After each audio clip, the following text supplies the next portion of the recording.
Yeah, it's kind of a hard topic to bring up and be light and fluffy and joke and lots of humor to it. I'm going to try to cover a fair bit of material tonight. I want you to know, and I mean, you folks have come here, know what I'm going to be talking about, so, and it's not a very pretty subject all the time.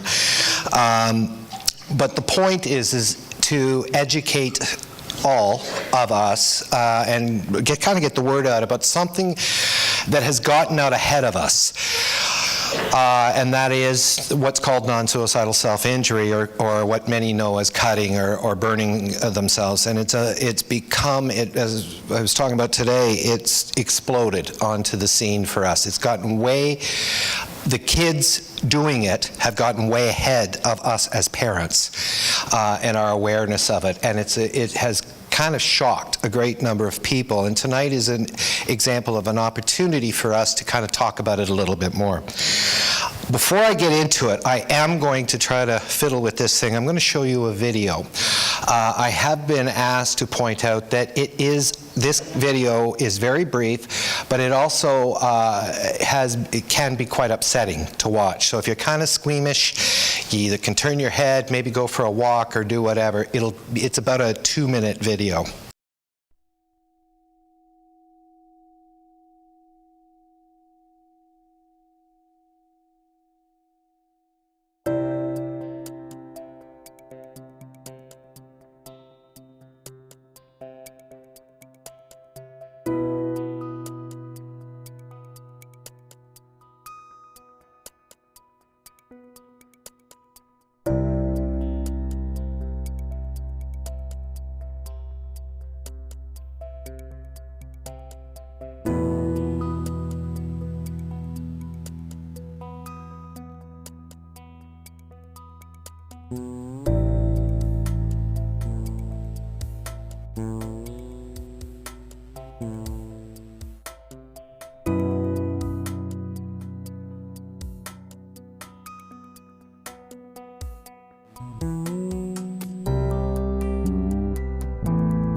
Before I get into any of this stuff, is myths or facts. Because cutting or other means of self-harm tend to be subjects, the people around you, taboo subjects, the people around you, and possibly even you yourself, may harbor some fairly serious misconceptions about what it actually is and what it means. And what I want to start with is I don't want those myths to get in the way of us helping or you helping the people that are around you. Do feel free to yell out, but if you don't want to, that's okay too, because I'm just going to zip through these. People who cut and self-injure are trying to get attention. Anybody want to take a shot at that? Because the painful truth is that the people who self-harm, they generally, almost always do so in secret. It is not an attention-seeking device. And we'll come back to that. They aren't trying to manipulate other people or draw people's attention towards them when they do it. In fact, they want to keep it secret and hidden. There's a very deep shame and guilt and fear is attached to it. You're going to hear me talk on and off tonight about the bubble effect. And I had a 15-year-old kid who used that once with me. And the bubble effect is that the kid was describing it to me, that the actual cutting she felt was done in a bubble, inside of a bubble where nobody else could be. It was just her. It was a very personal experience. And our job, as you'll see as we go forward, is to pop that bubble. People who self-injure are crazy and are dangerous. While it's true that self-harming activities can and do are conjoined with things like anxiety and depression, and are often created in circumstances due to trauma or abuse, excuse me, that happens to many people, millions of people in the population, and they don't self-harm. The fact of the matter is, when we slap them with that crazy label, we're not doing any good for them. We're not helping them. People who self-injure want to die. That is, again, a myth. The people who self-injure typically want the exact opposite. Self-injury is a method of coping. And in fact, and we'll talk about it later, one of the predominant reasons that we hear people are self-injuring is because they are experiencing suicidal thoughts. They are thinking about it, and they're actually cutting in order to distract themselves from those thoughts. With that said, they often happen at the same time. So what we find is that individuals who self-harm chronically and over an extended period of time quite often become suicidal and will act on it, and they have a higher preponderance of suicide over time because of the guilt, the shame, and giving up on their lives. If the wounds aren't bad, it's not that serious. Yet again, another myth. It doesn't matter. It depends on the individual, what they're doing, why they're doing it, and in fact, most self-injury behavior and these are rough guesses, but probably 70%, 80%, they're not what we would consider things that you would need stitches for. But the fact of the matter is that it's the act of it and the intensity and frequency that it occurs. My son or daughter is only cutting because others are cutting. Again, and the final one, this is also a myth. While it's very true that one of the reasons for the explosion in this activity is that kids talk, and they share the information either via social media, internet, face-to-face. They're learning it from each other, but they choose to engage in this activity on an individual solo basis. Here's a really frightening thing. Most adults, unless they're in kind of my field or in the education field or whatever and deal with kids all the time, this is a new thing for us. But if you go to most grade 5s or 6s or 7s, they are all aware of people who are cutting or injuring themselves. You're going to hear me mix those two words up. I do want to let you know that we have, when I was working with the crisis program last year, I think we did about 6, 7, or maybe 8 what we called cutting circles. And a cutting circle is a thing where, when it was a standard thing in our assessment, is we asked if they knew if anybody else was in trouble. And all of a sudden, instead of little Johnny, who is the only one who's hurting themselves, we would find 8 or 9 kids, all in the same grade, all in the same social circle doing it. I did one last year that there was actually 15 children in grades 7 and 8, and they were all engaged. They all knew that each other was doing it. But the cutting circle is a misnomer. They're not sitting around a table or at a PJ party and, you know, passing the blade around. What they're actually doing is they're talking about it, and then they go home on their own and engaging in the activity to various levels. Boring stuff. Got to give you the definition. Non-suicidal injury, that's what we have decided to utilize to talk about this issue. It is the deliberate and direct destruction of personal body tissue without suicidal intent and for reasons that are not socially sanctioned. Sorry about the language. But it's really important to understand piercings and tattooing are not considered to be self-injurious behavior of this thing. They're considered more decorative, whether we like them or not. It's also, there's self-injurious behavior, which is typically associated with youth with intellectual or developmental disabilities, like perhaps headbanging or things along those lines, are not included in this. Okay. The most common ways, we're going to start at kind of the beginning and go work our way up to what do we do about it. Most common ways that youth and children self-harm. While I'm speaking about self-harming, you've heard me do it a number of times, I often lapse back into cutting. That has to do with the fact that the preponderance of self-harming that we find involves cutting yourself.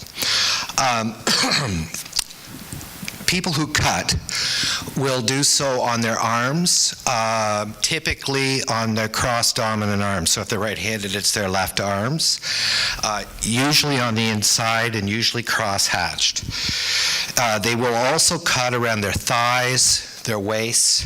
Very common now, because it's such a secretive thing and we're becoming so aware of the arms, they're cutting on the inside of their thighs up high. They'll cut their ankles as well. The most common method of cutting is with razor blades. And that may be a shaving blade, but I got to tell you that if you look at the research or looking at YouTube or any of that stuff, they talk about razor blades. By far and away, what we found is that they're using pencil sharpeners. They dismantle them. Again, the secrecy. The reason for that is if you're wandering around in the guidance office with a bunch of shaving razors, somebody's going to jump. But if you're wandering around the school with a bag full of pencil sharpeners, nobody's going to say anything. It's a way to hide from it. By the way, if anybody wants to stop me or ask a question, feel free to throw a glass at me or something. They'll also use knives, scissors. Broken glass is also a very common method because, again, it can be hidden.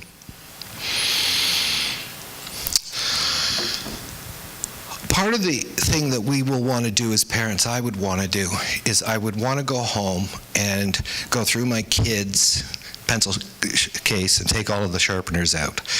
I would want to go take all of the shaving implements in the house and put them in a locked box. Make sure all my knives are locked up. I got to tell you, it doesn't work. What happens with chronic cutters is, and they've told me this many, many times, they would walk into this room and they would immediately, the first thing they do is scan. They'll look around the room for an implement which they can cut themselves with, and will become quite creative if the urge is upon them. The other piece about cutting that I want to talk about, again, a bit scary, there's self-scarring and there's tattooing.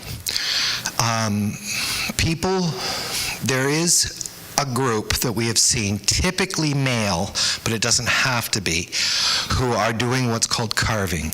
And what they're doing is they carve words into their skin, and they're typically those who are self-punishers, and they will say things like fat or dumb or skinny or ugly or hate, those kinds of things, and it's a statement of damaging themselves. Scratching themselves, typically for pre-cutters, for very young kids, will start that way, using their fingernails, paper clips, thumbtacks. They will, excuse me, we usually call those pre-cutters. They're just starting the process of using this as a coping strategy. But you will hear from those who cut more, that are the more chronic ones, that when they're in a public place, sitting in this room, for example, you can't really break out the razor blade to do it. So what they'll do is just use their fingernails. They'll grow a fingernail long and then use their fingernail to actually inflict, if the urge is upon them. Burning, that's something we're seeing in terms of cigarette burns, dropping a cigarette onto their arms, using matches, lighters, chemicals like Drano. They will use boiling water on themselves. Probably the most, outside of the cigarette burns, the most common one here is, does anybody like hot showers? Turning on the hot water, letting the steam roll on a cold day. What they'll do is do that all the time, but actually go under the hot water because then again, it doesn't leave marks, but it hurts your body. Breaking bones. This is typically done by males. Actually familiar with a situation that actually just happened. Men, and we've all heard it before, who lose their temper, they say they punch a wall. But some will do it repeatedly, and they will hurt themselves. They'll break their knuckles or their bones. Often, they may also be individuals who are very engaged in really reckless and dangerous behavior to cover the fact that they're hurting themselves. So we're not talking about adrenaline junkies.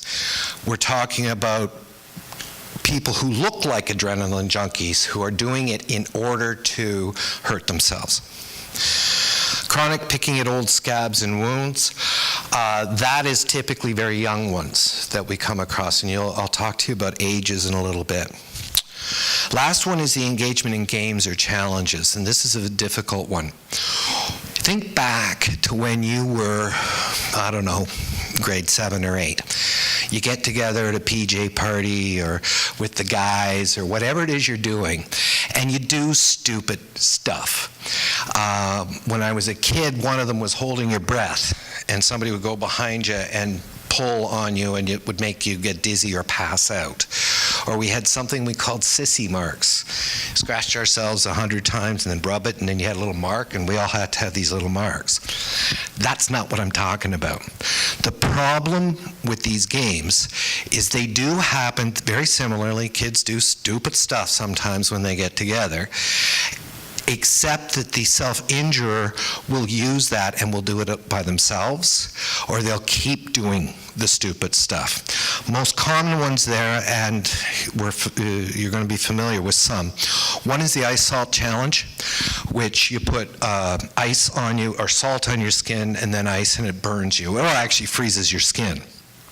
Another one is the cinnamon spoon, which is you take a tablespoon of dried cinnamon and you try to swallow it. And this is all over YouTube right now with kind of guys doing it like the Jackass movie stuff that they do.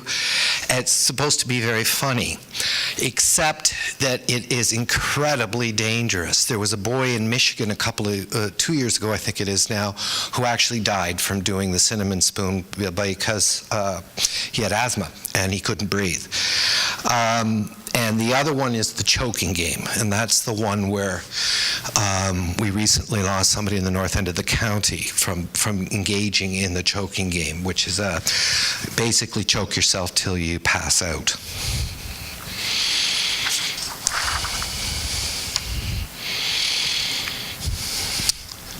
Why? The million-dollar question. And there are a whole bunch of reasons. I'm only going to give you the main ones. The most common reason that kids, and I keep saying kids, and I want to clarify, I'm going to talk about prevalence in a bit. Self-harming behavior is kids, it's teenagers, but it's also adults. There's a very large level of this at university level and in adults. But I'm speaking mostly to kids right now. Most common reasons they do it is they're trying to cope with really intense, difficult feelings.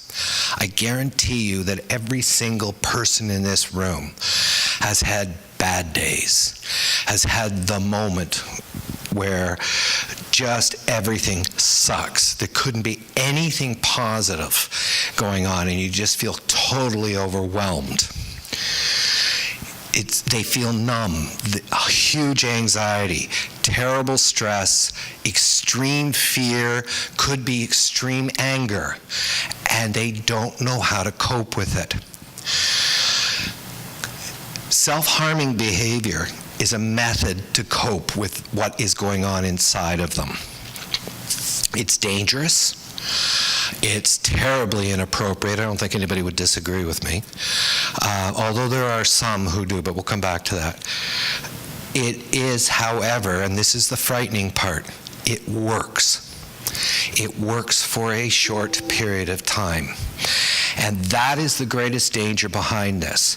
Those who engage in it experience relief from their whatever is going on, their internal pain. The problem with it is the more, when you do it, it works. It's like drugs. We've all heard the expression that, you want to get high, you smoke you do some marijuana, but eventually in order to get that same level of high, you have to smoke more and more often, and then you've got to go to heavier drugs. With cutting or with self-harming activities, the same thing happens. In order to get the same sense of relief, you need to cut more often, you need to cut deeper, and on a more continuous basis, just to get you there. Okay, to get you to that same sense of relief.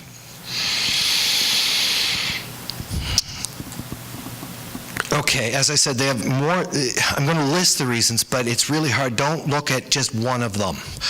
It's usually a series, and when I go through an assessment with a kid, I usually give them many of these, and you can see them react. That's me, that's not. One is the communication of feelings. It's a form of expression. You'll often hear students or kids will say that the outside pain that they're inflicting, the physical pain is better than the emotional pain that is inside. It finds that release. I had this 8-year-old boy who told me once he was at 8, he had been in hurting himself on a fairly consistent basis, and he had told me that he was like a balloon. He was so scared, and that that was his word, the scared just filled him up and filled him up and filled him up and filled him up to the point he thought he was going to explode. So he cut himself, and it let all the scared out. Okay, pretty good for an 8-year-old in explaining that. Avoid acting on thoughts or urges related to suicide. I mentioned that earlier. Kids or people who think about killing themselves and are finding themselves really stuck on it. It's scary. They don't want to die, but they're thinking about dying. They got to deal with that. Cutting themselves acts as a distraction. They're cutting themselves, therefore they stop thinking about killing themselves. Again, I repeat, people who self-harm, however, are more likely over time to actually complete a suicide. I mentioned earlier, self-punishment. This is very common. The first one, the communication of feelings, is probably the most common. This third one is probably number 2. This is the one where kids or people are feeling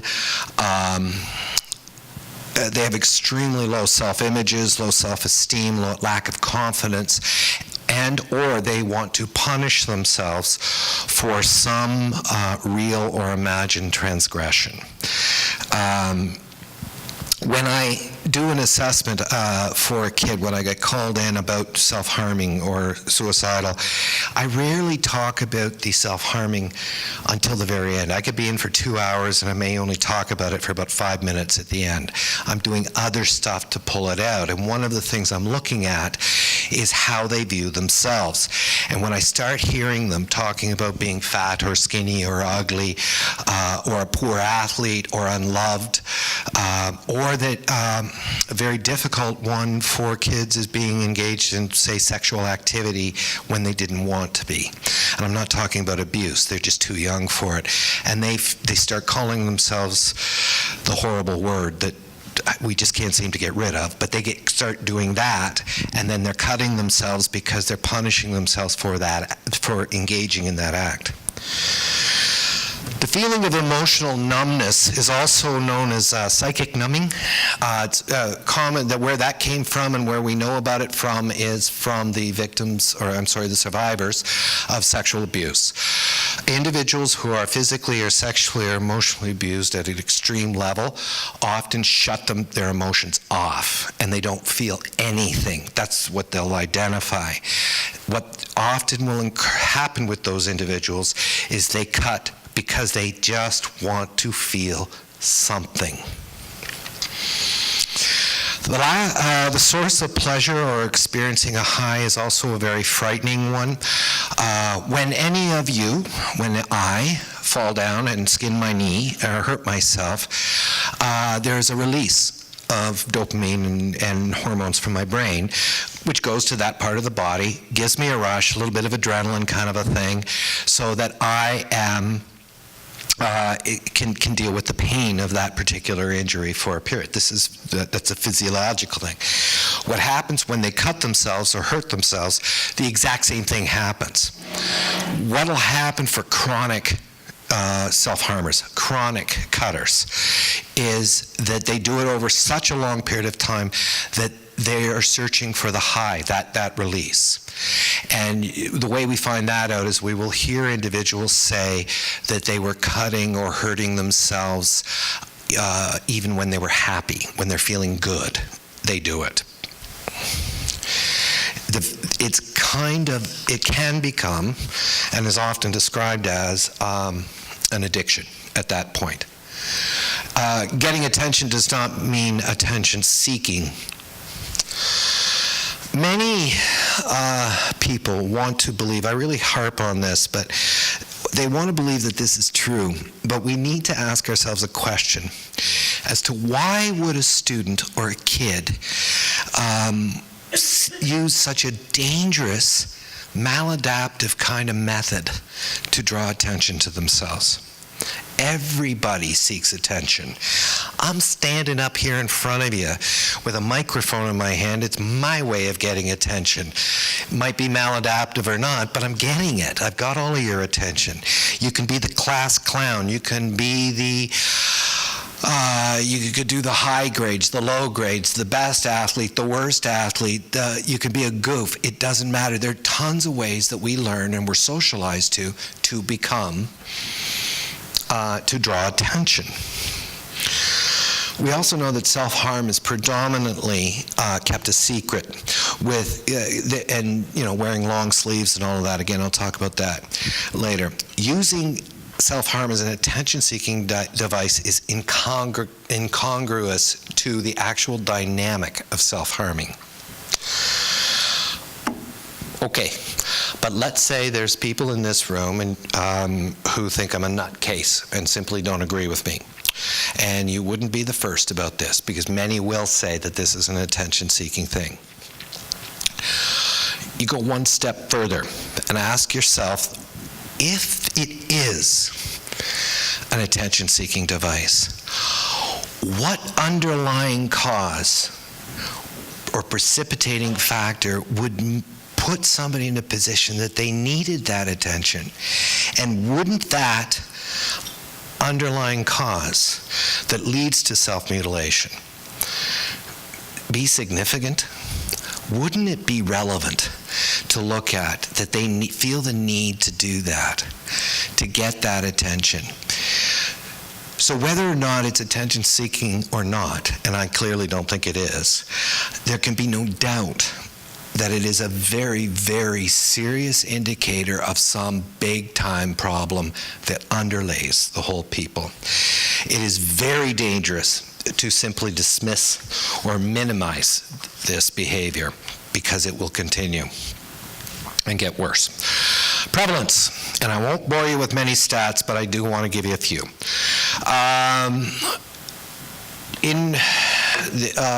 The Canadian and American Psychiatric Associations did some research with it. It's really hard to get profiles or statistical profiles of exactly how often this is happening. Any of you who are frontline and work with kids will understand when I say it's probably much higher than the numbers I'm giving you. But it's roughly between 14 and 24 or 25% of all adolescents have or will, during their adolescence, self-harm at least once. And about 4% of adults report self-harming in their lifetime. Now remember, this is a very private, secret thing, so we're not really sure.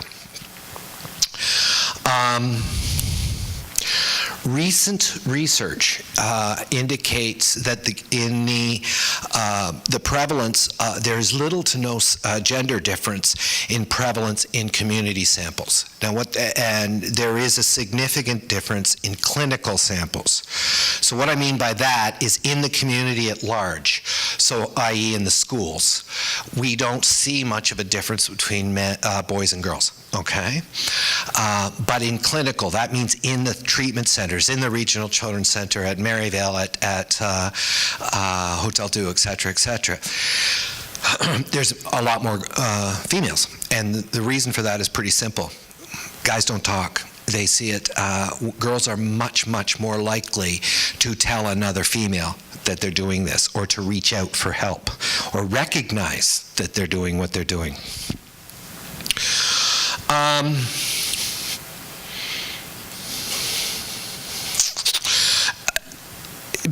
Individuals who are engaged in self-harming will do more and more over time. Typically, it's a building kind of pressure thing that occurs. However, often, and one of the problems here, if you read this stuff, and most of you didn't bring little kids, there's a reason, is that people who self-harm will repeat, may stop for years and then start again, okay? Anecdotally, at the school board, the most significant self-harmers that we come across in high school all have started at the elementary school age. And I would say that in terms of our crisis response protocols, typically we're getting a ton of them at grades 5, 6, and 7, and 8. It's in the middle elementary where it starts and where we're starting to pick it up the most. The ones we tend to get at in high school are chronic. They've been doing it for quite a while. It's rarer, but self-harming occurs as early, I've done a number that were 6 and 7 and 8-year-olds who were engaging in self-harming, that they'd heard about it and tried it.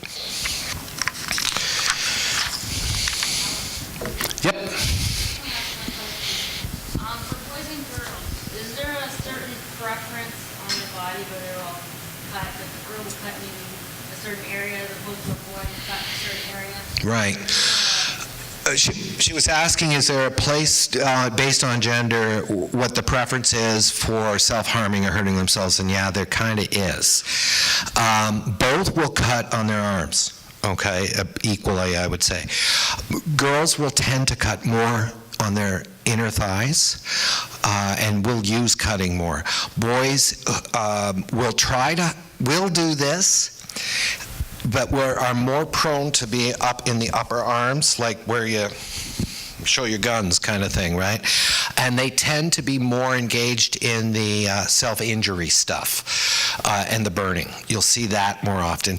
There's almost kind of a weird social acceptance to losing it and punching a wall and breaking a hand, or going up with your buddy. I'm going to steal you for a sec. Can you stand up for a sec?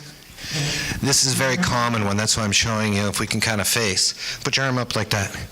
Going like this with your buddy and dropping a cigarette in there, and one of you, and who moves first. Okay?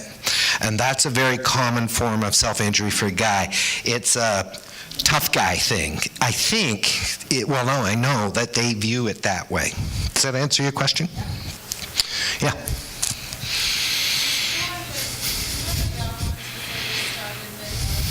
Yeah.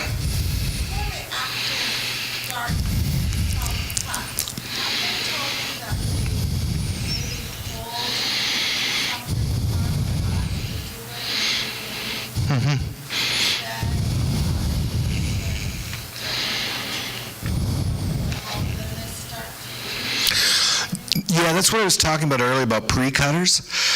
There's a number of methods for doing that.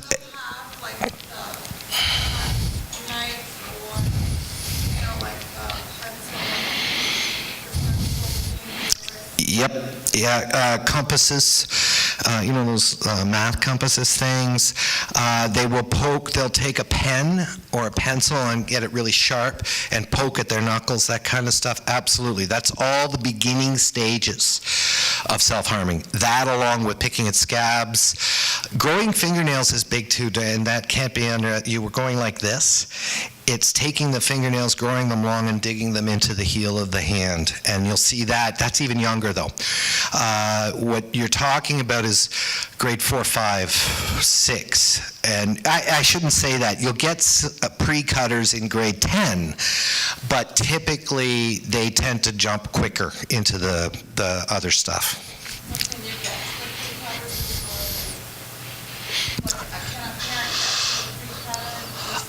Absolutely, and you can get to a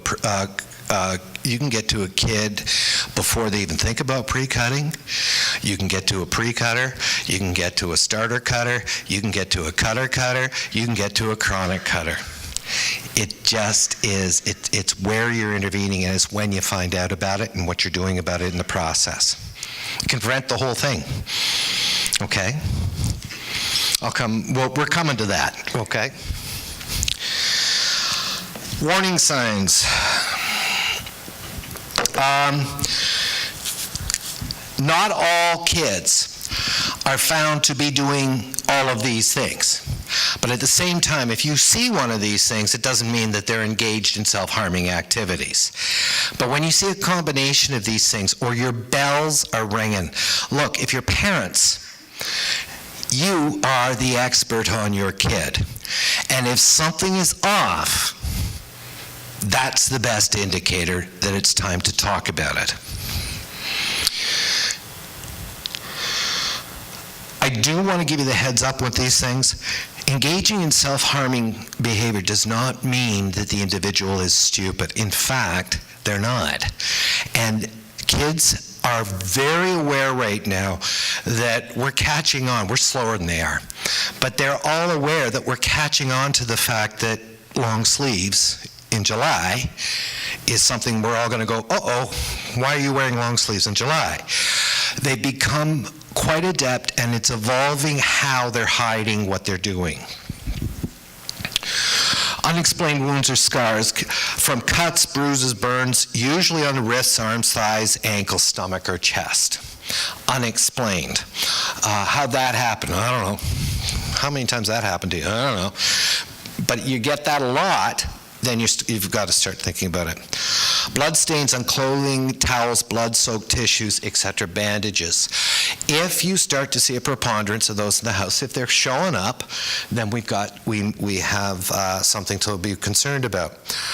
Another thing that particularly cutters will do is they will collect a stash, and they will hide their stashes. It sounds like drugs, doesn't it? It's embarrassed. They're shy. They're guilty. They're fearful of being caught. They're fearful of the reaction.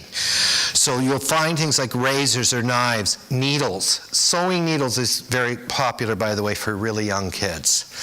Glass shards, bottle caps. The pencil sharpeners I mentioned earlier, individual razors are found, but what they'll do is they'll have a cache of them, or they're in odd places. You'll see that they'll have 5 pencil sharpeners, and they're hidden, that kind of thing. Frequent accidents, as I said earlier, sometimes people who are clumsy or have a lot of mishaps, and I'm putting quotes around that, I hope you're hearing that, and they use that to explain away their injuries. Sometimes they're not clumsy and they're not accidents. Covering up, it's the easy one, to be honest with you. It's if you're in the middle of June and you're watching them sit in a classroom or watching TV in an unair-conditioned home and they're wearing a wool sweater, there's probably a good reason for it, okay? At school, one of the things that comes up is that dress code says that at gym class, you have to wear t-shirts and shorts. And kids who refuse to do that are ones that get the bells ringing just a little bit. We just check them out.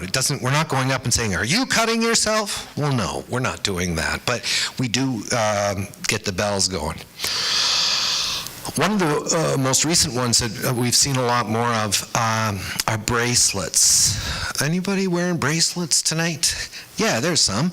And little rubber ones too. And you'll see kids wear a ton of them on one arm. And that's something up until, well, I'd say in the last 18 months, I didn't even pay any attention to because they were so much part of the dress. But I'd be working with a kid and you'd see more and more and more and more and more and more all the way up to the elbow, and you'd be kind of going, well, what's going on here? Carpal tunnel. There's another one for you. You know the carpal tunnel bracelets, you can get the wrist supports? When you start seeing kids wearing those, I'm old, you know, my wrist hurts. Okay, I get that. But when you're 16, requests to be alone for long periods of time, especially in the bathroom. Not necessarily a request. Now, again, kids at 13, 14 like to sit in their room listening to their music. There ain't nothing wrong with that. But if it's constant, and if they're going to the washroom and not coming out, then you want to be careful. And the last, isolation and irritability. Good luck if you've got a 13-year-old, because that's pretty much the way it is. However, if it's out of the norm for your child. The last one's really important to pay attention to is the notice of evidence. Reference in their writings or their art, their journals, art projects, online activity. There's a ton of stuff, and I do want to speak briefly here to online. There is online, if you look up self-harming or cutting or any of that stuff, there's all kinds of material there. Some of it's helpful, but there's also a whole group that has formed that is supporting self-cutting. They often will couch themselves as professionals, saying that we as adults or we as people should not be interfering with the individual rights of others. They've turned it to a civil rights thing, that individuals should be allowed to cut, that it is an appropriate coping strategy. So you have to be very careful about what you're looking at online as to whether it's accurate or not. By the way, has anybody in here heard of the band called Pierce the Veil? Anybody? You have? Good. Actually, they're wonderful, and if you saw them, look them up on YouTube, because Pierce the Veil is a band I hear about all the time from self-harmers. And these guys look, oh God, if I just thank the Lord that I don't look like that. They got that whole emo goth thing going, the earrings, the plug-in earrings, and they have developed this reputation of being a band who supports self-harming. And in actual fact, they are a band, and they've Hold On Till May is their main song, one of their main songs. They're a band that has come out and been hugely supportive, not of us, but of kids who are trying not to cut, to support kids not to cut. But they've gotten the reverse reputation because they look funny, they look scary. There are a number of those going on. Demi Lovato is another example of an individual who's come out and was a cutter and has come out with a great deal of music in support of kids who are trying not to cut. So their music, their media. Okay, first response. What do I do when I first find out? Remember that more often than not, a kid who's keeping self-harming behaviors a secret and they feel tremendous sense of shame and guilt and confusion and fear. Therefore, they tend to seek out somebody they trust to talk to. That means guaranteed their friends, guaranteed their teacher is often the first to know, and their parents. But I gotta tell you, their greatest sense of shame and guilt and fear is their parents finding out. That is one of the primary groups that these kids don't want to know. It is not an indictment on your relationship with your kid that you're the last to know. But quite often, you are the last to know. They know, and will repeatedly say this, that they're loved by their parent and that they love their parent. And they also know that no parent wants their child to engage in self-harming. You think of it. Do you want your kid to be cutting themselves? Hell no. And yet, they're doing it. So they know that, and they know it's a problem.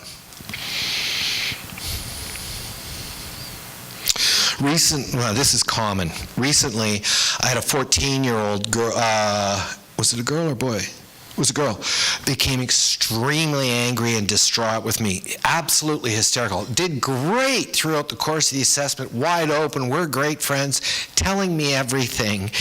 And then when I told her I'd be speaking to her mom, she freaked. And her issue was not that she would get into trouble. Her comment to me was that her mother had enough to worry about, and that she couldn't bear the thought of her parent feeling or experiencing any more grief over her. In fact, what she was doing was protecting her mother. This is extremely common. Kids will protect their parents from their own issues. However, the most common that we get from kids is that they believe that their parent will be angry with them, and they're fearful of it. Most times when I do, almost always when I do the assessment and I'm talking to the parent afterwards, I do not put the kid and the parent in the same room at the same time at first. What I do is I speak to the parent first to kind of coach them a little bit, because as parents, and I'm quite much the same way, if I found that out about my kid, I'd either want to hug them and say everything will be okay, or I would want to wrap my hands around their throat and strangle them.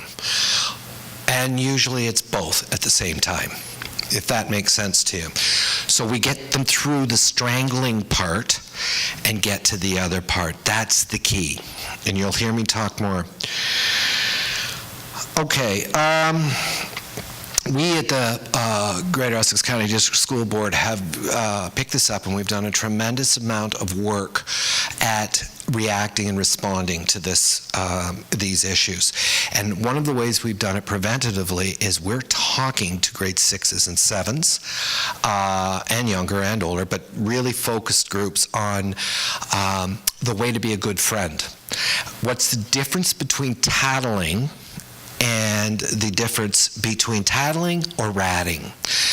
Because what the first line typically, almost always, we find out about it because another kid comes forward and says, my best friend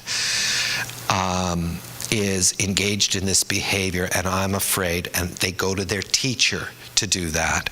Their teacher in turn goes to the principal, who in turn calls us in, and we get the ball rolling. These kids are very afraid the other kid is going to dump them, but we've done a lot of training of the kids to come forward, not just about self-harm, but about any kind of frightening behavior that is dangerous.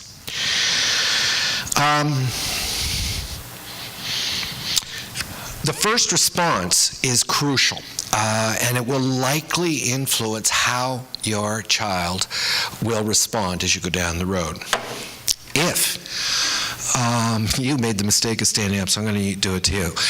If I'm the father and my son comes and says, Dad, I've had this problem and I've been hurting myself, I've been cutting. And I look at him and go, what? No, you don't. Don't ever do that again. I do not want you to be involved with it. What happens? Bam!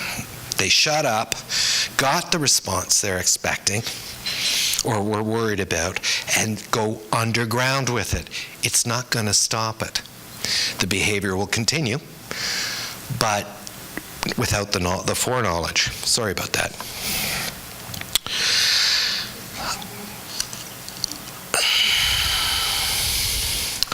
Okay, I had to skip. Therefore, one of the benefits of tonight is that you can prepare yourself, okay, for this or any of the heavyweight conversations. You've probably done this already in other areas. Anybody who has a kid, when they have the kid, at some point they're thinking, oh my God, I got to do the birds and the bees conversation with them at some point. But you think about it ahead of time, how you want to handle it, rather than being reactive. But because self-harming, it's your baby that is being hurt, it's shocking, and it can be, you might react with revulsion and fear, and that often comes out. Try it, you can be prepared for this. The last thing, and I'm going to tell you about before I move forward, self-harm is not something. It is a secret. It should not be dealt with as a secret. The bubble needs to be burst. That means you cannot deal with it by yourself. It is not for a teacher to deal with by themselves. It's not for little old Alan Goyette to deal with by himself. And it's not for mom or dad to deal with. The treatment, the engagement with it is in a very small, supportive circle of people. You will need to bring other people involved, and almost invariably a treatment professional. Here are some things to remember. Boop. First off, instead of reacting with your hands around the throat, first, what you need to do is to communicate as best as you can in a calm, poised way. As best as you can. The best way to open a conversation like that is to say, I got your back, I love you, kid. Best way. If you can't do that, the second best way is keep your mouth shut until you're able to say, number one. Remember that they are ashamed, they're fearful, and at the same time they are going to be terrified that you're going to be furious with them, or even worse, and you're going to reject them. Now, I am going to tell you some side stories. The reason they feel worried that you'll reject them is because it happens, and those stories are all over the internet. Individuals who the parent has cut themselves to make them understand how they feel about it, who looks at them and says, I'm not having somebody like you in my house, get the hell out. You're a nut bar, this is all your friends' problem, you go deal with them. Those kinds of reactions, okay? They know this. They've heard those stories. Now they know you too, but we're not quite all there yet. However, if you are a human being, it's a guarantee, you will be shocked. And it doesn't matter if it's your kid, somebody else's kid. We talk to staff at the school board about this all the time. The first time a rookie teacher, for example, sees this kind of thing, they're freaking, right? They're terrified. Let them know that people, including you, that they're out there, people who care about them, okay, and who are going to help them. And an ideal thing at this point is feel free to just sit there and list everybody you can think of in your family and in the world out there who cares about them. Because they've forgotten. Understand that this is where your child, this is how they're coping. This is a coping strategy, and I've said this, I'm going to say it again, I'm going to say it 1,000,000 times. Self-harm is not the problem, never has been. It's what's underneath it and driving it that is the problem. This is a coping mechanism that is being utilized to deal with whatever those issues are. We need to deal with the issues in order to deal with the self-harming activities. But do understand, they're using this technique to cope. Anybody in here have an addiction? Anybody smoke? Does anybody, when they see chocolate in front of them, just can't handle it? Has anybody ever said, man, the boss was horrible this week, I got a fight with my wife or husband, I'm really stressed out, it's been one of the worst weeks, I can't wait to have a glass of wine. Yes? Okay. That's what cutting is to a kid, or self-harm is to a kid. They use it for the same reasons. Probably no better than drinking 3 bottles of wine on a Tuesday night, okay? Probably no better than eating 10 pounds of chocolate, or probably no better than chain smoking to address your stress. Listen to your child in order to better understand, I've kind of skipped one there, but I want to get to this one, understand his or her behavior. Remember to listen with your ears and not with your mouth. We as adults have this tendency to want to tell our kids how to feel, or what they're feeling, or what they're thinking.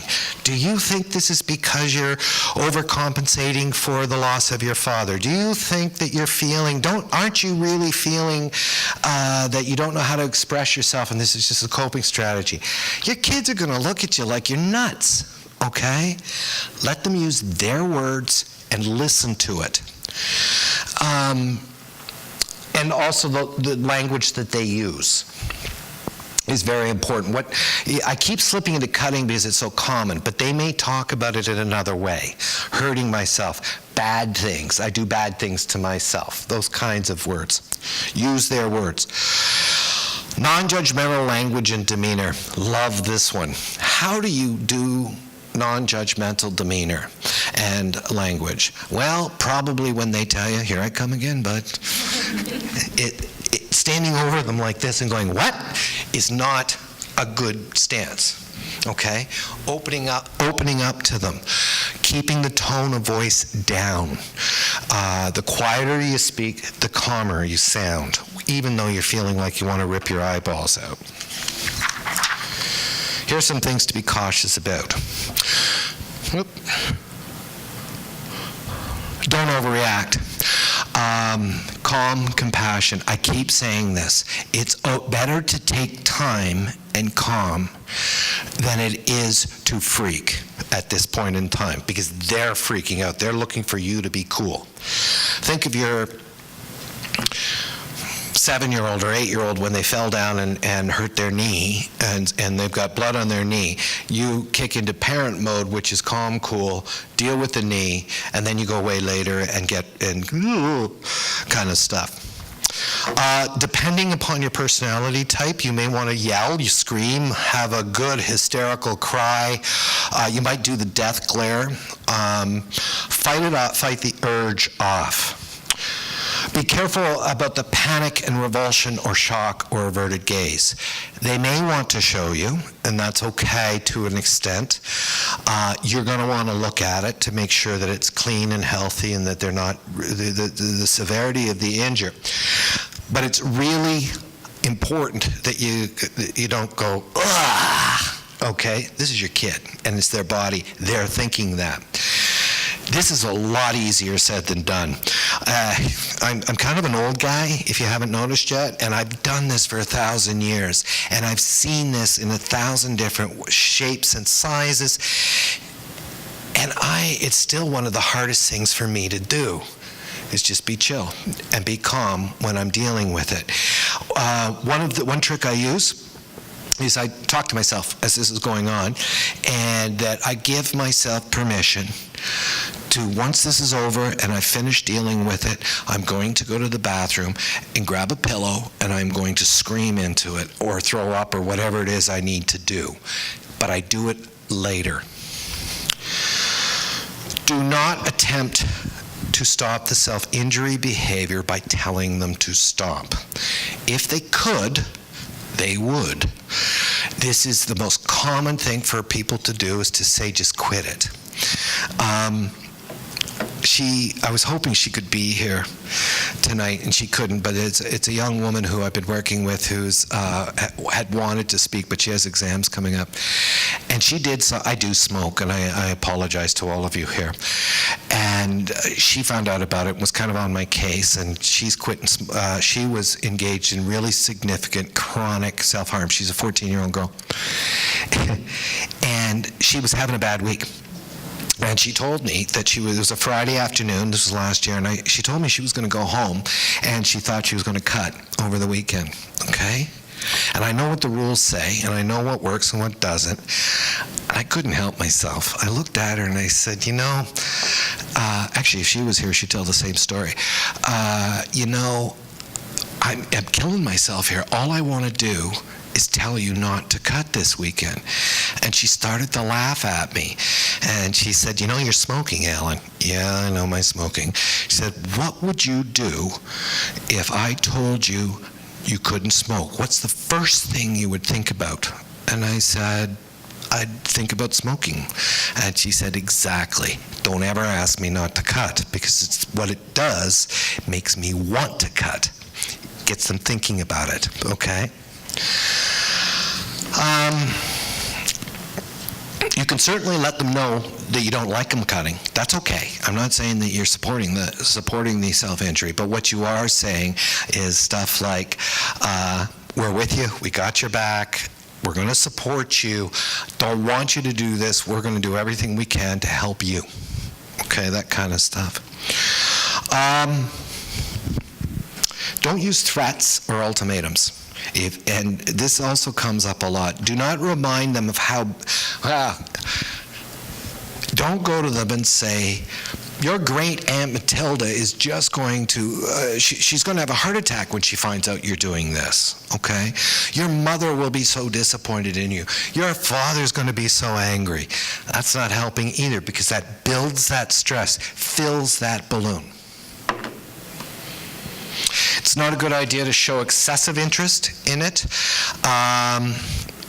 like knowing exactly what they've done, where it was done, why it was done, all of that kind of stuff.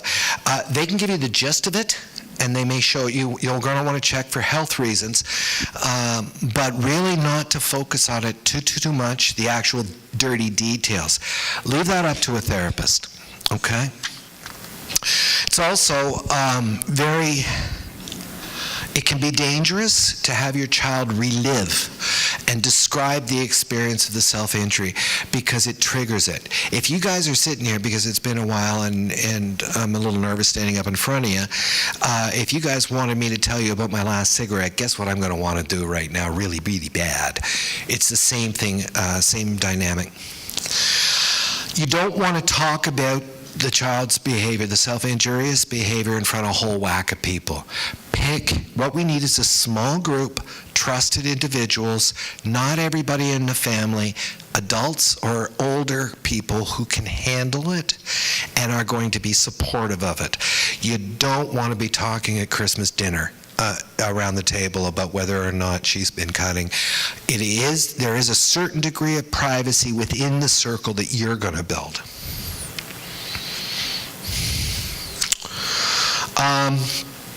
Don't ever commit to confidentiality. Often, because it's a secret, they may ask you, or may say, I got something to tell you, but you got to promise you'll keep it a secret. That is a prescription for disaster, because this is the situation where you're not going to keep it confidential.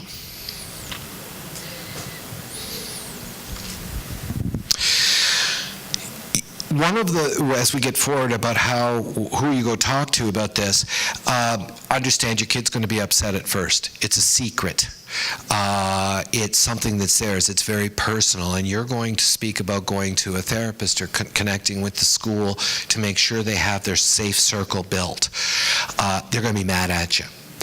But if you think about it, when they were 6 and you told them it was time for bed, they were mad at you then too, and they were mad at you because you were being grossly unfair and you were being bossy and it wasn't fair, but you did it for their health. This is also for their health, and they'll get over it. What happens next? Stay calm. You absolutely have to keep your kids supervised and safe. We're talking the immediate circumstance here. You provide any kind of medical attention that's required. Remember, they could be injured. And if necessary, you can go to the emergency room if you're worried about the wounds being serious or if there are other issues. Now, the way the emergency room works is if a child is congruent to that, is saying that the cuts are really bad, but they're also talking about killing themselves and that they've got a plan and they're dangerous, and you're worried about your ability to keep them safe, or you don't know how serious it is. If they're under the age of 16, if they're 15 or under, you can go to Met Hospital on the east end of the city, and they will be connected with a social worker and a psychiatrist who will assess them. If they're 16 or over, including an adult, you go to Hotel Dieu. Now, with that said, we're very close. We're within a few weeks, hopefully, of Leamington District Hospital having that capacity too. It'll be done by teleconferencing, where the therapist will be able to, or the social worker will be able to assess via television or whatever, closed circuit. If you need to take them to the hospital, you find out about this, perhaps the school is called and your child is refusing to go to the hospital and they do need to go, and you're worried about getting them there safely, call 911. They're trained in it, they're aware of the protocols, the ambulance will come and take them. Obviously, I'm talking about extreme cases here, but if you do not need to take them to the hospital, the Regional Children's Center there's a number of organizations, but the Regional Children's Center has a walk-in clinic on Monday, Tuesdays, and Thursdays between 6 and noon. Noon and 6. I'm going to give you this information before you leave. You can take them there, and they will provide the assessment. Yeah. Yeah. I'll clarify. It drove me nuts when they did this. Okay. Windsor Regional Hospital Met Campus. No, I'm sorry, it's Hotel Dieu Met Campus. That is on Tecumseh. That's for 15 and under. Okay? The Olette campus, which is now the other thing, is on Olette Street. Okay? That's for 16 and over. Did everybody follow that? They changed names on us. Okay. The Teen Health Center also comes out to the county, as does RCC, for ongoing treatment.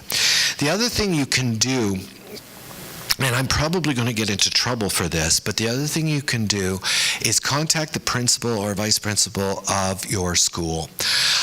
Let them know what's going on, and they will, what that does, the vice principals in the back of the room are all glaring at me, but what it does is it would trigger our protocol, which would mean that somebody would be sent out immediately to do a full assessment, and they in turn would call you back and say, these are our recommendations, okay? And they would help develop safety plans and all of that.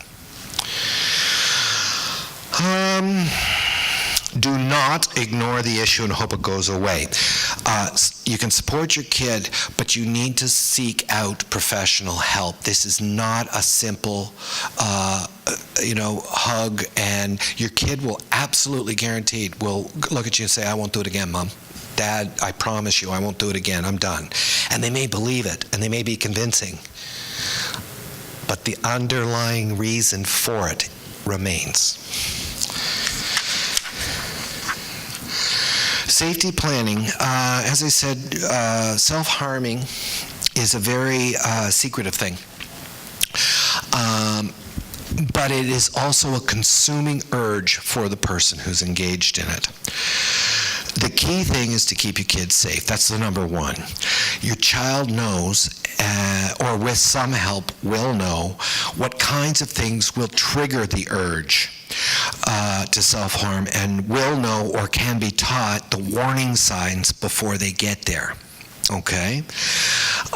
One of the things that we try to do is develop an ongoing safety plan. And the safety plan is the concept that when, on a scale of 1 to 10, with 10 being you're going to kill yourself and 1 being you're the happiest person in the human that you could possibly be, they know that when they get to a 6 or a 7, they're thinking about cutting. They fight the urge, like we all do when we have urges to do bad things. They fight it off. What they're doing, though, is they've been doing it alone.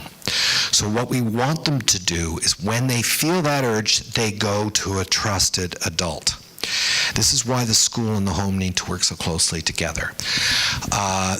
Typically, we all do it different. I ask for 3. Who do you trust most? And, well, I trust my mom. Okay. Who's number 2? My dad. Who's number 3? My great aunt Matilda. Those 3 people become the safety people. We also do it at the same time at the school. They'll list 3 teachers who they trust, and their job is to it's a no questions asked. If your kid comes and says, I'm having those thoughts again, I'm having the bad thoughts, or I'm thinking about hurting myself, your job is, you can ask some questions, like what's going on and can I help you out? That's okay. The key, however, is that you keep them close until the urge passes. They cannot injure themselves if you're there, okay? And they know that. So it goes beyond that. The other side, and this happens regularly, this does not mean that when it's time to do the dishes, they say, Dad, I'm feeling like I want to cut myself. Okay, all it means is that while they're doing the dishes still, they're on your hip. Or they're not going to get to stay up till 2 in the morning, till the end of the movie when the urge passes. They're on your hip. You're aware of it. You're going to keep them safe.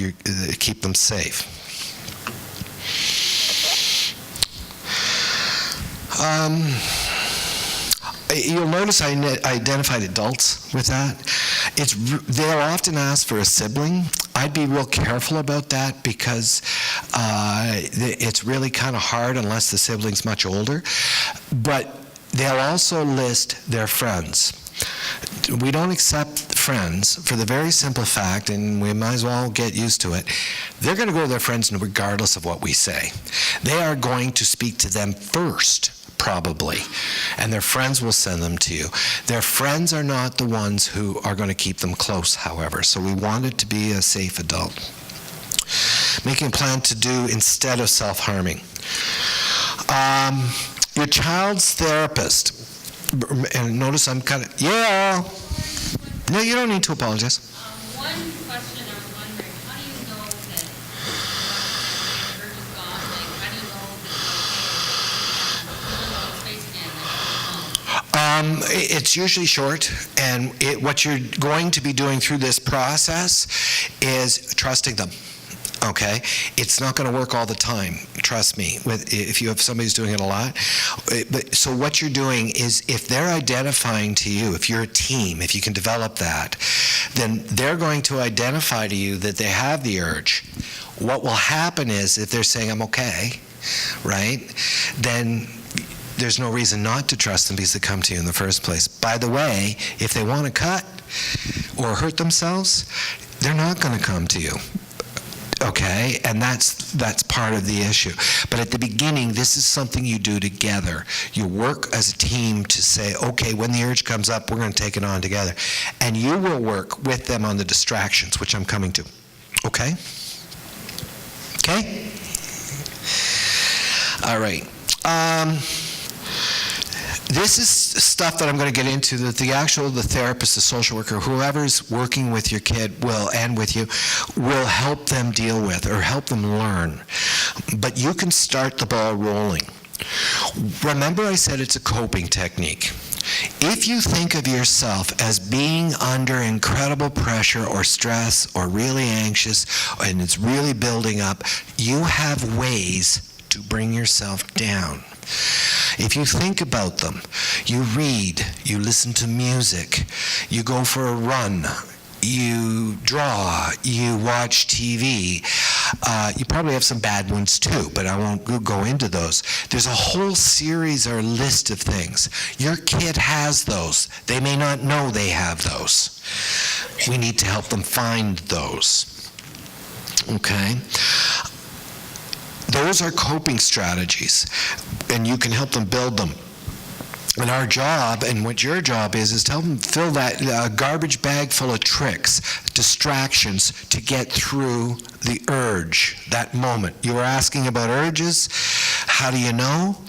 Well, if you can help them to distract through and go play the piano or go for a run with you or do something like that, or even just a run by themselves. The young lady I was talking about, the 14-year-old, actually she presented to the principals last year, this young woman, and explained hers. And hers, she likes to run, she's athletic, but what she did was she skipped. And she, with some help, we got a bunch of skipping ropes and handed them out to all the schools because that's what worked for her. She just skipped. It distracted her, pushes her through the urge, and then it's kind of like, okay, I'm okay. Now, I guarantee one of the things she also says is don't let she wanted me to get past some messages on, don't drive them crazy, and you're going to want to. You're going to want to go up and go, are you cutting? Are you feeling like cutting? Are you feeling like cutting? Are you feeling like, hey, you cut tonight? Her parent actually would go in at night when she was asleep and check, pull the covers back. Careful about that. You're going to want to, and I'm not going to tell you not to, but be careful how far you take that. Okay. The urge and the distraction. You'll see there are different things here, and I have to use them because different kids cut or hurt themselves for different reasons. I'm going to give you some examples. They really I'm not real crazy about all these examples. All right, I'll try to wrap this up a little bit, but what I was going to say is that a number of these examples, they tend to be written by people who are more willing to come forward, so they tend to be more female-oriented, and they're only examples to get you thinking. Your kid knows which one and you'll know, because you know your kids, which work, and they work for different reasons. The distraction one is things that distract. It's that urge. It's to pull you away from that urge. It could be distracting from that suicidal thought. This is a thing that will help them pull and distract from it. Things like calling a friend and talk about something completely different. So telling them they can't talk to their friends is probably not a good idea, but calling them might be, or a friend or family member, something like that. Taking a shower sounds counterproductive. One of the best things you can do is, with your support, say, why don't you go have a shower? But make sure that the razors are out of the shower. Okay? One of the things I would suggest for people who are, by the way, cutting or self-harming in the bathroom is a ritual where you go in with your child together and empty it out on a consistent basis. Do not take the razor blades and lock them up. That's not going to help. What you do, though, is you want to buy them time to think. So what you would do is take your razor blades and you might put them in the kitchen closet. That way, when they're in the bathroom thinking about cutting themselves, what they have to do is walk out and take the 60 seconds or 2 minutes to get to the razor, and it's in that 2 minutes that they will reach out, that you want them reaching out and saying, I'm going for the razor, I'm thinking about it, and then you can help. You following me on that? You do stuff like that. Other ones, I got to tell you this quick. When dealing with depression and anxiety, research is very clear. There are 5 things that for intervention that work. They work best when all 5 things are done together. This is for severe depression or anxiety. 1 is medication. 2 is psychotherapy, talking to a wingnut like me, okay? 3 is physical activity and activity. 3rd is relaxation, therapy, activity. And the 5th is nutrition, sleep. Okay, that kind of routine. In all of those 5, the thing that the research shows, the thing that if you could only choose one, the thing that is most effective of those 5, does anybody want to guess? Nope. It's physical activity. And so running, jogging, walking. Here's one. You want to put them on your hip? They come and say they got the bad thought? You go for a walk with them. Great idea. Get them moving. Sleep is a really important thing, but when they talk about sleep, it's not more sleep, it's regular sleep. Because sleepers who are sleeping 18 hours a day, that's another coping strategy that is a really negative coping strategy. They sleep in order to avoid their issue. All right. Pets. If you've got a self-injurer and you can handle it, get a dog. Dogs love you no matter what. Cats aren't bad either, but I'm allergic to them and think that they're better used as Chinese food because of that. But I am kidding. Pets are wonderful who are interactive. A puppy, a dog, with that responsibility, dogs and cats love you no matter what. They're always the same. They've had a huge impact, and we know through research that marriages last longer, people live longer, and we know it is easier to treat mental illness or self-harmer kind of behavior if you have a pet. TV. Drink a glass of water. The 60-second rule I just mentioned to you. Okay, things to soothe and calm. Think of yourself while you're doing this too. What soothes and calm you? Sometimes they become very agitated and angry, and they cut in order to, very common when I had this from a kid the other day, told me that the reason that he cut was because he was so angry, he was afraid he was going to hit or hurt somebody that mattered to him, a family member, a friend, and he knew that if he cut himself, he would not hurt somebody else. So we need to calm that down. Many of the same things work. Music works great with adolescents. They love it quite often, and it will help. Breathing exercises, square breathing, you count to 4 breathing through your nose and letting it out through your mouth at 4, and you do that with your kid.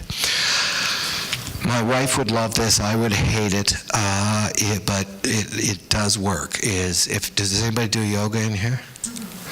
Yoga is hugely effective for self-harmers, believe it or not. Things to help express pain. It's hard for the kids to recognize, or self-harmers to recognize the feelings for what they are. Things like anger, sadness. They're so focused on the urge to cut or to hurt themselves that they're not thinking about what's going on for them, how they're feeling. Not necessarily what triggers.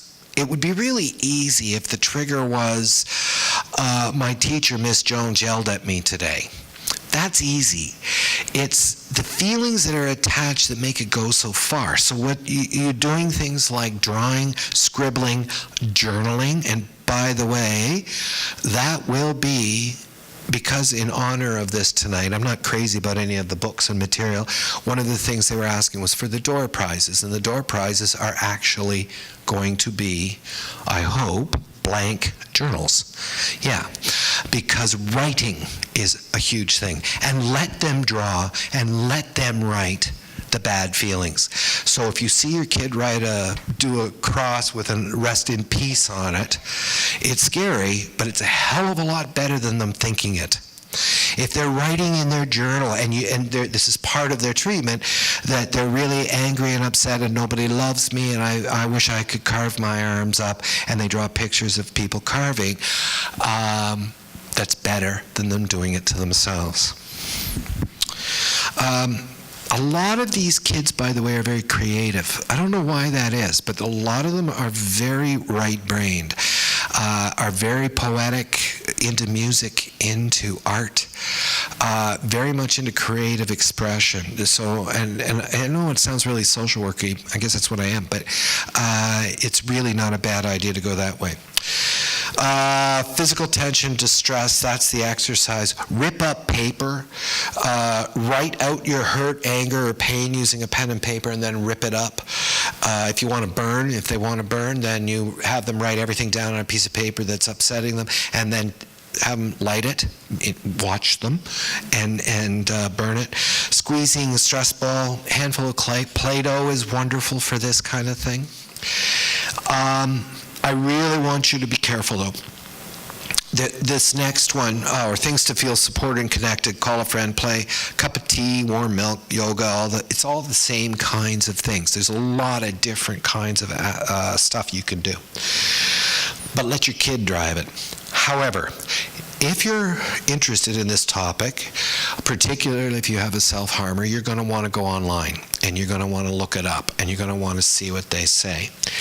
And you will come across these lists, and they'll have 300 or 400 or 500 things that you can do that people have added on.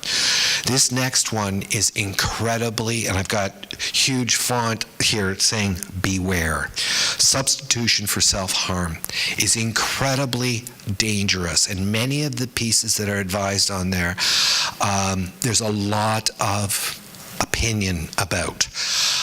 For example, one of the things that people will suggest if they want to see their own blood is to take a henna tattoo pen, just a pen, and draw the scars on. Well, a lot of us, me, obviously, do not agree with that. It's engendering more of that need. Teaching alternatives to substitute for self-harm is very dangerous and should only be done with a therapist and in conjunction with the parent and the kid to make sure it's safe. Some of the examples of this are rubbing an ice cube on your skin instead of cutting it. Okay? Wearing a rubber band around your wrist and snapping it. Okay? Drawing on the skin with a soft tip red pen in place of the place where you were going to do that. Be careful with those kinds of things, because there's a lot of other ones. Things like chewing on ice is not a bad one, but you can still self-harm with ice. It's you have to be very conscious. I will give you 2 things that I do find that you may come across. Has anybody heard of the butterfly effect for self-harmers? Yeah, okay. The butterfly thing is a wonderful thing that actually happened online. This stuff started because there's so much of this conversation in social media and online. That's where kids are learning about it. And it's a negative. But on the positive end, the support's out there. One of them is the butterfly effect. And that is, you draw a butterfly around a place that you typically would cut or hurt yourself. And in that butterfly, with your thoughts, you put all of the people who don't want you to cut, who care about you, who love you. And while that is there, you can't cut the butterfly. And it's had an amazing impact on some of our younger ones, for example. There's a number like that. Another one that is effective that way is Elmer's glue. Do you ever remember as a little kid getting Elmer's glue and then peeling it off?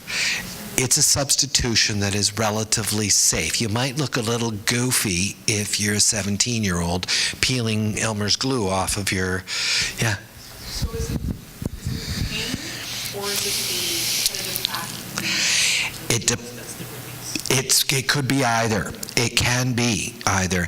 The pain is, for some kids, is relevant in order to distract the distraction or to make themselves feel something.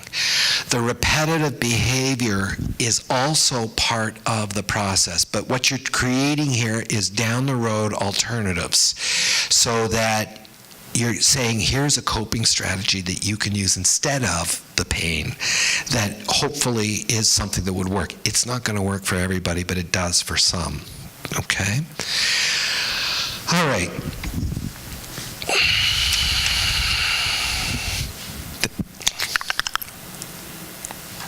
There.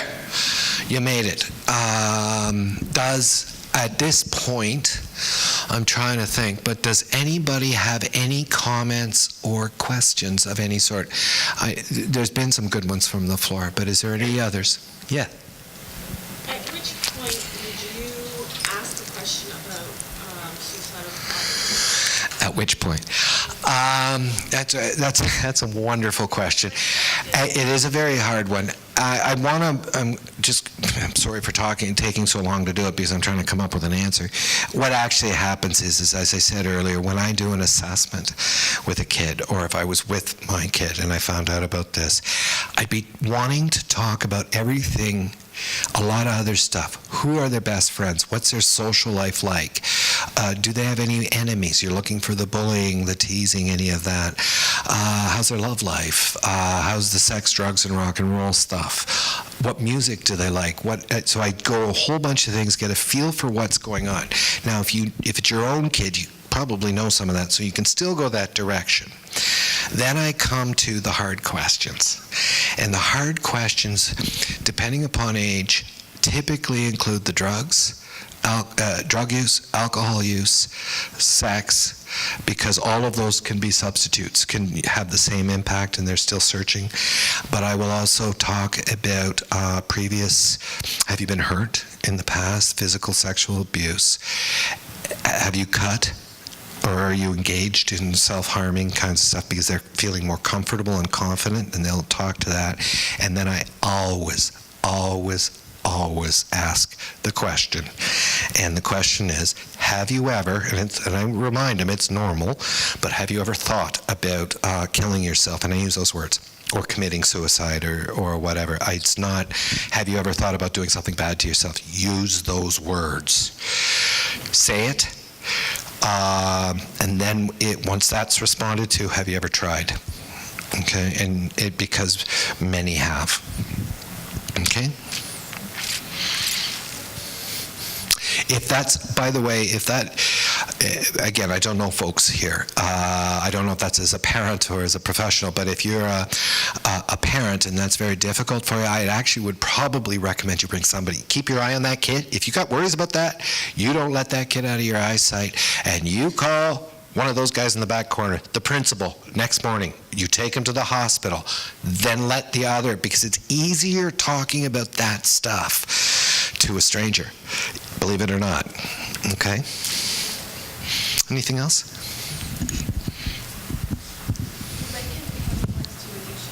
Yep.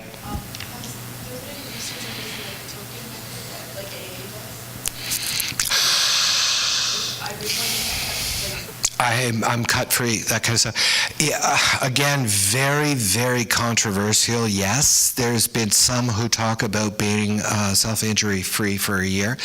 Not token method, because, again, it is a driven urge.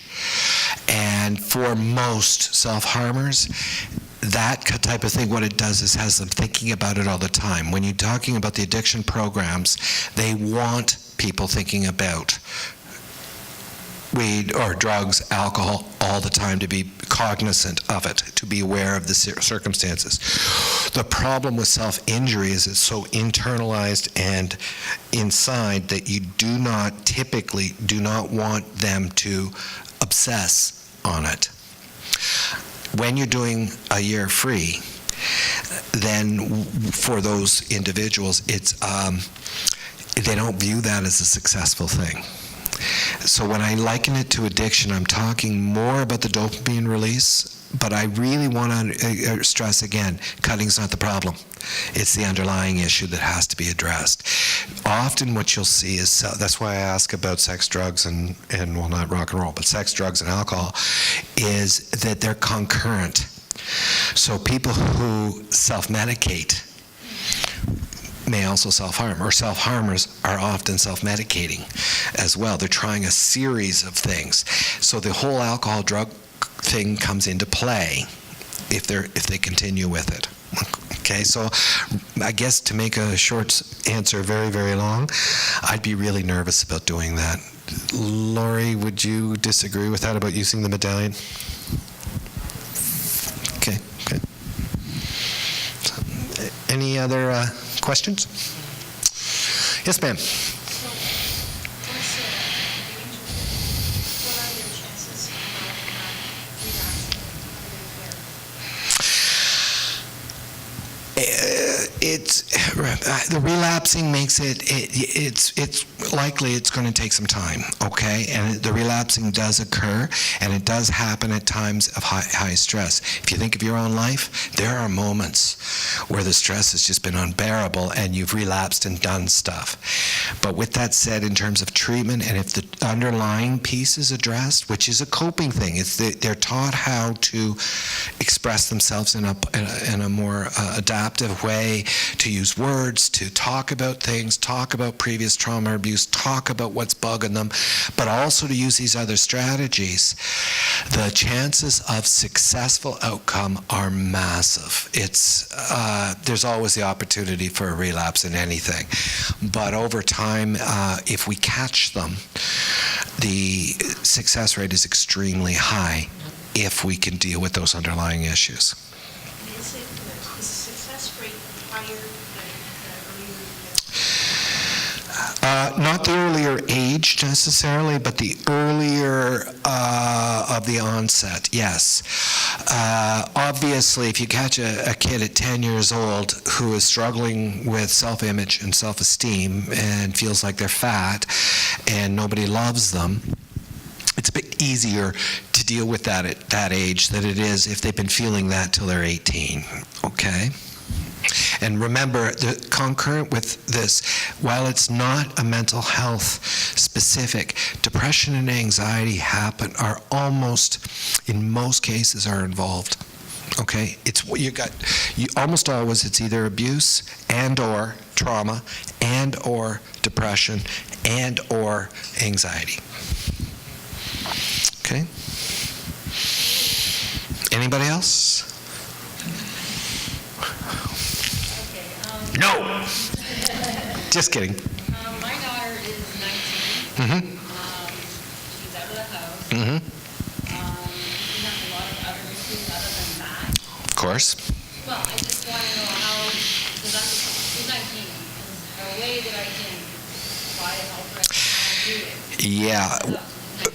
The older they get, the more adult they get, the more that we move people more into the direction that we love you dearly, but they have to want to be helped. The old expression is, how many social workers does it take to change a light bulb? Only one, but the light bulb has to want to change. Come and chat with me afterwards. I'll give you some thoughts.